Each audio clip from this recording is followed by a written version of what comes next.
My parents kicked me out when I got a job and couldn't babysit anymore. They told the neighbors I ran away and blamed me for abandoning the family.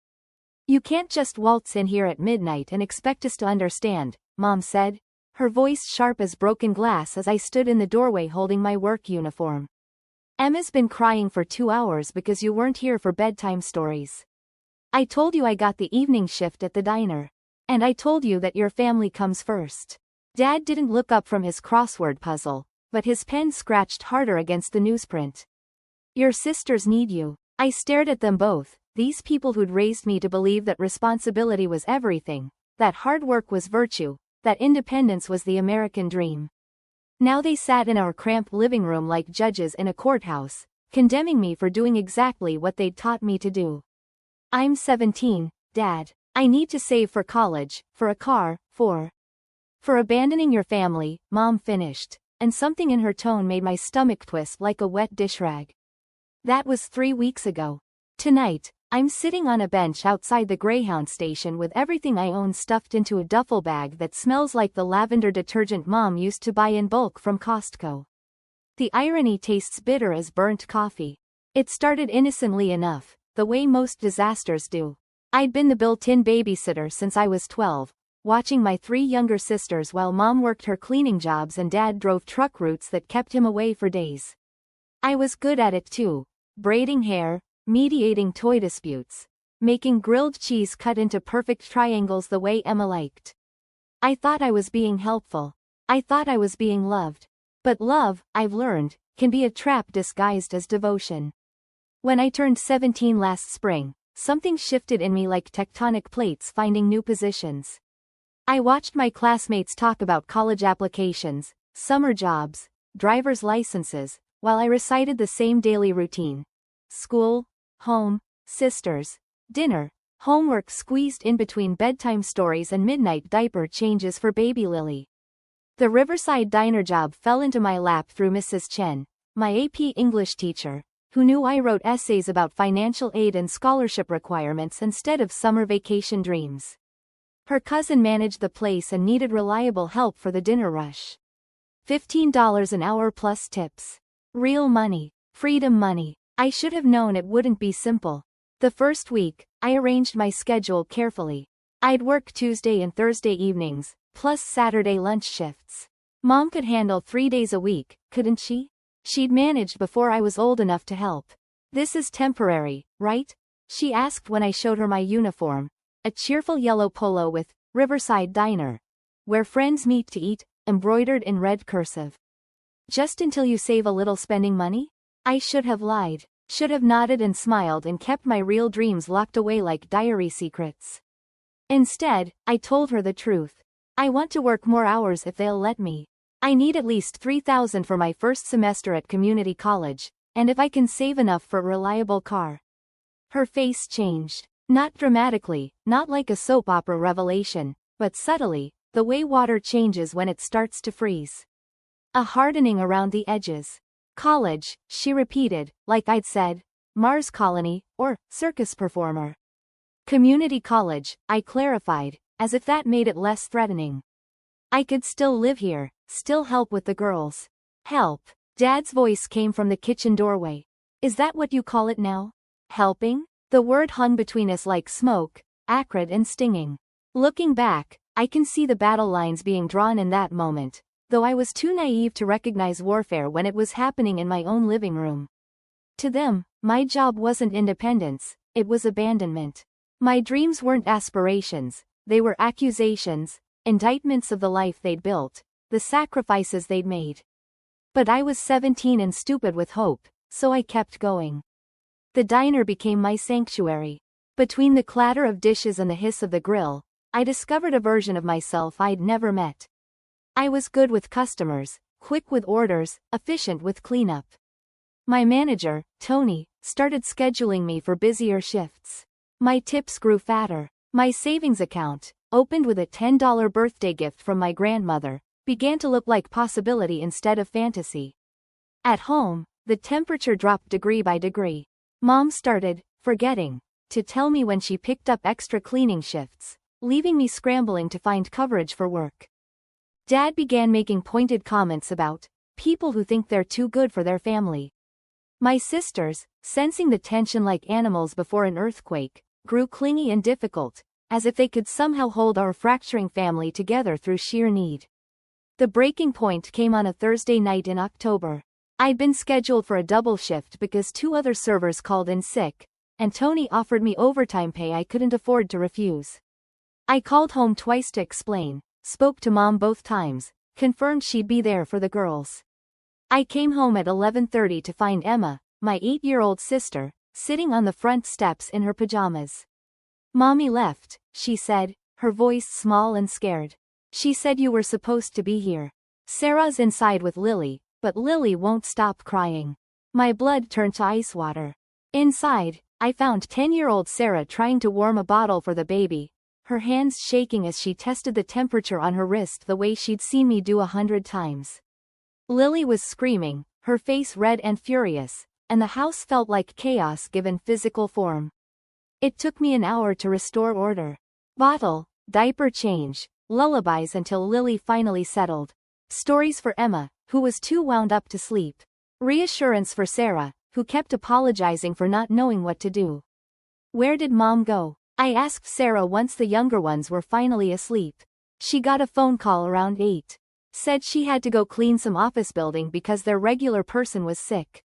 Sarah's eyes were wide and worried.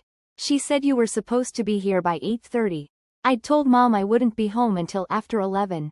I knew I had. But standing in our quiet living room at 1 in the morning, I began to understand that facts and truth weren't the same thing in this house. The confrontation the next morning was swift and brutal. "You left your 8-year-old sister in charge of a baby," Mom said, her voice deadly quiet. "You weren't here, because you were supposed to be here. I told you I was working a double. I don't remember that." And there it was. The lie, bold and shameless, sitting between us like a third person in the room. Dad stood behind Mom's chair like a bodyguard, his arms crossed, his face set in stone. "Choose," Mom said finally. "The job or your family. Why can't I have both?" "Because we need you here. But you need to grow up and accept your responsibilities." The argument that followed was like a wildfire, fast, destructive, consuming everything in its path. Words were said that couldn't be unsaid. Truths were spoken that changed the molecular structure of our relationships. By the time the smoke cleared, I understood with crystalline clarity that I had never been their daughter so much as their employee, and employees who demanded better working conditions got fired. "If you can't put your family first," Dad said finally, "then maybe you don't belong in this family." I stared at him, this man who'd taught me to ride a bike and check my oil and stand up for myself, and realized I was looking at a stranger. "Fine," I said, the word falling from my lips like a stone into still water. "I'll pack." I expected them to stop me. Expected Mom to call my name as I walked toward my bedroom. Expected Dad to follow and say he'd spoken in anger. Expected the dramatic reconciliation that happens in movies, where everyone cries and apologizes and learns valuable lessons about communication. Instead, I heard the television turn on. Packing 17 years of life into one duffel bag is like trying to compress a novel into a haiku. What do you take when you can't take everything? What do you leave when leaving means losing? I took practical things. Clothes, toiletries, my laptop, important documents I'd learned to keep track of during my scholarship research. I took sentimental things. The wooden jewelry box my grandmother made, photos of my sisters, a stuffed elephant from childhood that still smelled like home. I left behind the person I used to be. Mom drove me to the bus station. We didn't speak during the 20-minute ride, the silence thick and suffocating as humidity. When she pulled up to the curb, she finally turned to look at me. "You're making a mistake," she said. "Maybe," I replied, "but it's my mistake to make." She didn't say goodbye. The bus ticket to Portland cost $68, money that should have gone toward college, now buying me distance from the only life I'd ever known. I'd chosen Portland because Mrs. Chen had a sister there who ran a boarding house for young women, and because it was far enough away to matter but close enough to afford. During the 6-hour bus ride, I had plenty of time to think about the phone calls I'd already missed from my sister's school, asking why Emma seemed so distracted. About the neighbors who'd probably noticed my absence. About the story my parents would tell to explain why their eldest daughter had suddenly vanished. I didn't have to wonder long. 3 days after arriving in Portland, after I'd found a tiny room in Mrs. Chen's sister's boarding house and a job at a coffee shop that paid $12 an hour, Sarah called me from her friend's house. "Everyone's asking where you are," she whispered into the phone, her voice thick with tears. "Mom told Mrs. Peterson you ran away because you didn't want responsibilities. She told the school you were going through a rebellious phase and took off in the middle of the night." My chest tightened like someone was pulling a rope around my ribs. "What about Dad?" "He told his friend Jim that you got mixed up with bad influences at work. That you started caring more about money than family and just left." The coffee shop around me blurred as tears filled my eyes. Even in leaving, I couldn't escape their need to control the narrative. I wasn't allowed to have my own reasons, my own story. I was the ungrateful daughter, the selfish teenager, the cautionary tale they'd tell to make themselves feel better about losing free childcare. "Sarah," I said carefully, "do you understand why I left?" A long pause. "Then, you wanted to go to college." "I wanted a lot of things. But mostly, I wanted them to see me as more than just a built-in babysitter." "I see you," Sarah said, and her voice was older than her 10 years. "Emma does too. We know you didn't abandon us." Those words became my lifeline during the hardest weeks that followed. Portland was lonely in ways I hadn't anticipated. The boarding house was clean and safe, but filled with strangers who had their own problems, their own reasons for being far from home. The coffee shop work was mindless but exhausting. 8-hour shifts of steaming milk and cleaning tables and smiling at customers who treated me like part of the furniture. But slowly, gradually, I began to build something that belonged entirely to me. I enrolled in 2 classes at Portland Community College, using financial aid and my coffee shop wages to cover tuition. English composition and introduction to psychology, subjects I chose because they interested me, not because they fit into someone else's plan for my life. I made friends with my classmates, people my age who talked about futures instead of just surviving the present. I learned to cook for one person. Learned to do laundry without sorting it by family member. Learned to fall asleep without listening for crying babies or checking that doors were locked. I learned that freedom tastes like morning coffee you bought with your own money and drink while reading books no one assigned you. But I also learned that freedom has a price, and sometimes that price is the people you love most. Sarah called every few weeks, always from friends' houses or school, always whispering like she was sharing state secrets. Through her, I tracked the slow dissolution of the family I'd left behind. Mom picked up more cleaning jobs to afford after-school care for Emma and Lily. Dad started drinking beer with dinner, then before dinner, then instead of dinner. The house developed a persistent smell of dirty diapers and microwave dinners. "Emma asks about you every day," Sarah told me during a call in November. "I told her you're in college, like you wanted, but she doesn't understand why you can't come visit." "What did Mom say when you told her that?" "She said I shouldn't fill Emma's head with lies about you coming back." Each conversation was a small heartbreak, a reminder that my absence had created exactly the chaos I'd predicted, but also that my presence wouldn't have solved anything, just postponed the inevitable collapse.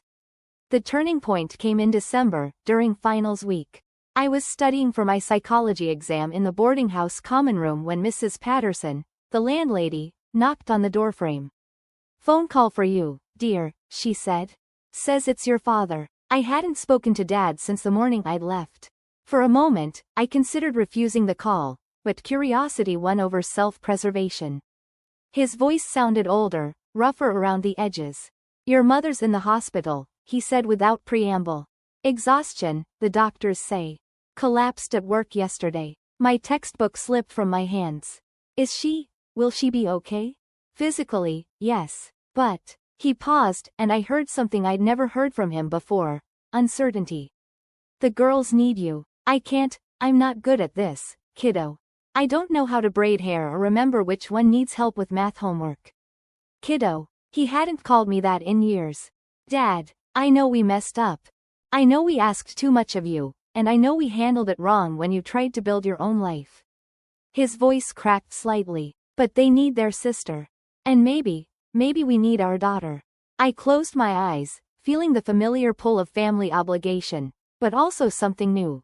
The power to choose my own response. I'm not coming back to be your live-in babysitter, I said finally. I wouldn't ask that. And I'm not giving up school. I wouldn't want you to. And you're going to have to tell people the truth about why I left. A longer pause. Then, what truth is that? That you kicked me out for getting a job. That I didn't run away, I was pushed away. That I didn't abandon the family abandoned me first.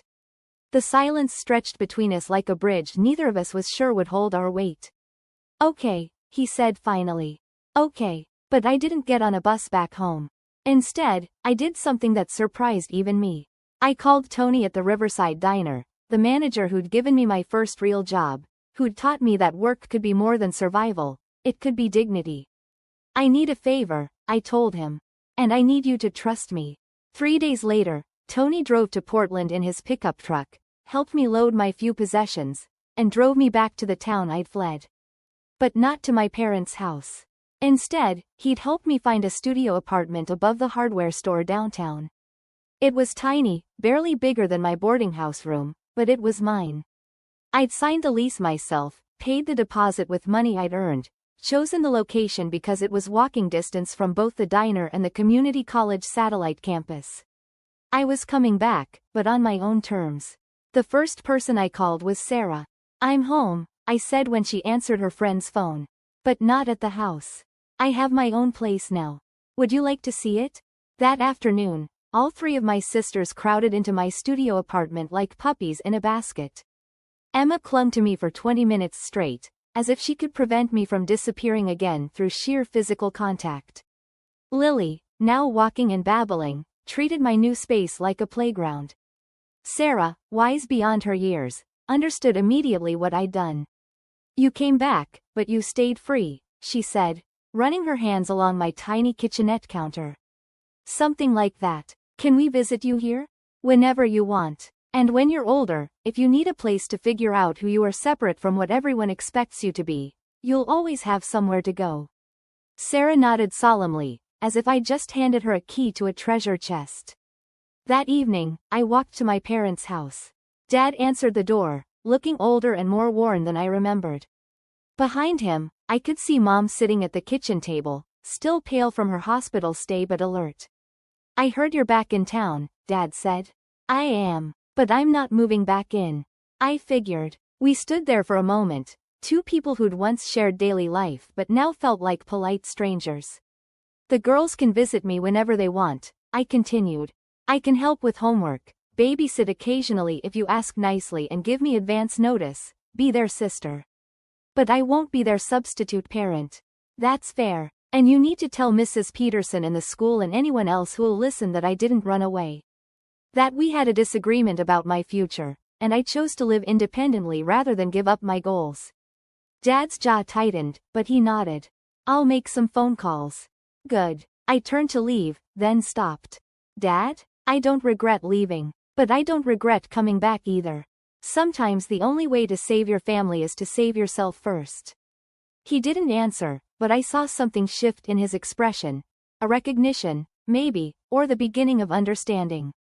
6 months later, I'm sitting in my apartment grading my sister's homework while they sprawl across my floor, working on art projects. Emma is drawing pictures of our family that now include 2 houses instead of 1. Sarah is writing a story about a girl who travels to distant lands and comes home changed. Lily is mostly eating crayons, but she's doing it contentedly. Through my window, I can see the diner where I still work part-time, and beyond that, the community college where I'm finishing my associate's degree with a 3.8 GPA. Next fall, I'll transfer to the state university with enough scholarships and savings to graduate debt-free. My parents and I aren't close the way we used to be. That innocent, unquestioning love is gone, replaced by something more complicated but also more honest. We're learning to be family to each other without being responsible for each other, to love without consuming, to support without sacrificing. It's messier than the old way, but it's real. And sometimes, when I'm tucking Emma in for a sleepover at my place, or helping Sarah practice for her school presentation, or watching Lily take her first independent steps across my tiny living room, I think about that 17-year-old girl who sat at the bus station with everything she owned in a duffel bag. I want to tell her that leaving was the right choice, even when it felt like the hardest one. That sometimes you have to break away completely before you can come back partially. That family isn't just about blood or obligation, it's about choosing each other, again and again, in ways that honor everyone's humanity. But mostly, I want to tell her that the story she was afraid they'd tell about her, the selfish daughter, the ungrateful child, the girl who abandoned her family, doesn't have to be the story she tells about herself. Because in the end, we all get to write our own endings.